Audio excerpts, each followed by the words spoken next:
در مورد قتل انسان‌های بیگناه به هر عنوانی که باشه، به نام جهاد باشه، به نام القاعده باشه، به نام طالب باشه، به نام داعش باشه، به نام شیعه باشه، به نام سنی باشه، به نام مجاهد باشه، به هر نامی که باشه، الله سبحانه و تعالی در سوره نساء آیه 93 میگه که کسی که و من یقتل مؤمنا متعمدا فجزاؤه جهنم خالدا فیها، کسی که مؤمنی رو به عمد بکشه، مسلمانی رو به عمد بکشه، جزای او، پاداش او جهنم است، در آنجا جاویدان خواهد ماند. و غضب الله علیه و لعنه و عد له عذابا عظیما، که الله سبحانه و تعالی بر او غضبناک میشه و لعنت بر او میفرسته و برای او عذابی بزرگ رو آماده میکنه. رسول الله صلی الله علیه و سلم در حدیث صحیح میفرمایند که حرمت خون مسلمان در نزد الله سبحانه و تعالی از حرمت کعبه ای که یعنی بیش از 1.5 میلیارد مسلمان به طرفش نماز میخونن بالاتره. به هر عنوانی که بخوای انسان، حالا شاید اینایی که این کارا رو میکنن شاید برای خودشون توجیهاتی داشته باشن که حالا در اونجا مثلا ما 10 تا آمریکایی رو کشتیم، 10 تا مثلا منافق رو کشتیم، فلان کشتیم، حالا در بینش 4-5 نفر بیگناه، اینا بر اساس نیتشون حشر میشن و شهید محسوب میشن. اینا شبهات است، اینا افکاری است که اینا خودشون رو باش فریب میدن. در زمان رسول الله صلی الله علیه و آله و سلم همیشه که لشکری رو میفرستادن، سریه‌ای رو میفرستادن برای جنگ و برای جهاد، تاکید رسول الله صلی الله علیه و سلم بر این بود که افراد بیگناه رو نکشید، زنها رو نکشید، پیرمردها رو نکشید، کودکان رو نکشید، حتی درختان میوه‌دار رو قطع نکنید، حیوانات رو نکشید. چه برسه به این که کسی بیاد در جای خودش رو انفجار بده که در اونجا انسان‌های بیگناه هم باشن، کشته بشن.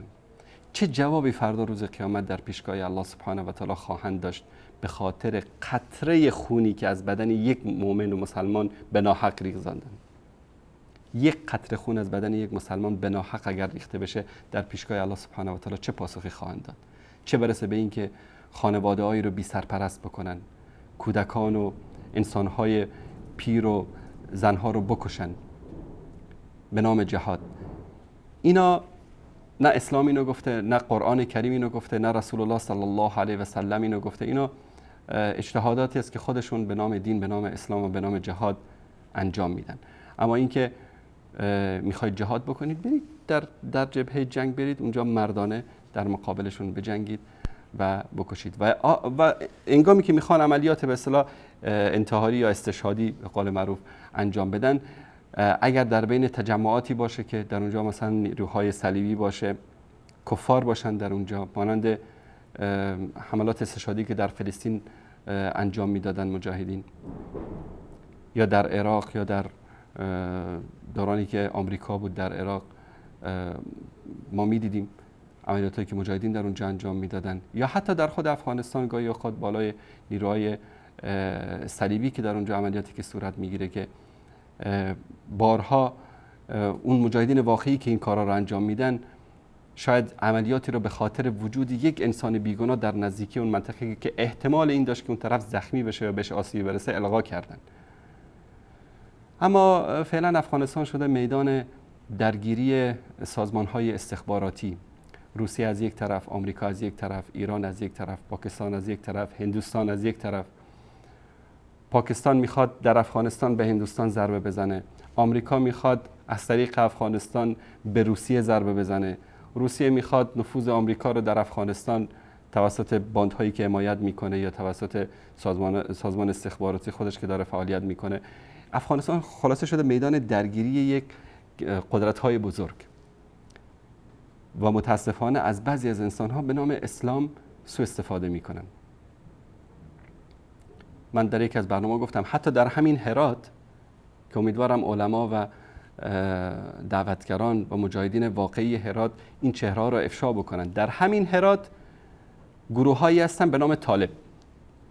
میگن که ما طالبیم، از امارات اسلامی هستیم، پولشون، اسلحه‌شون، همه کمک‌هاشون، پایگاه‌هاشون از ایران تامین میشه.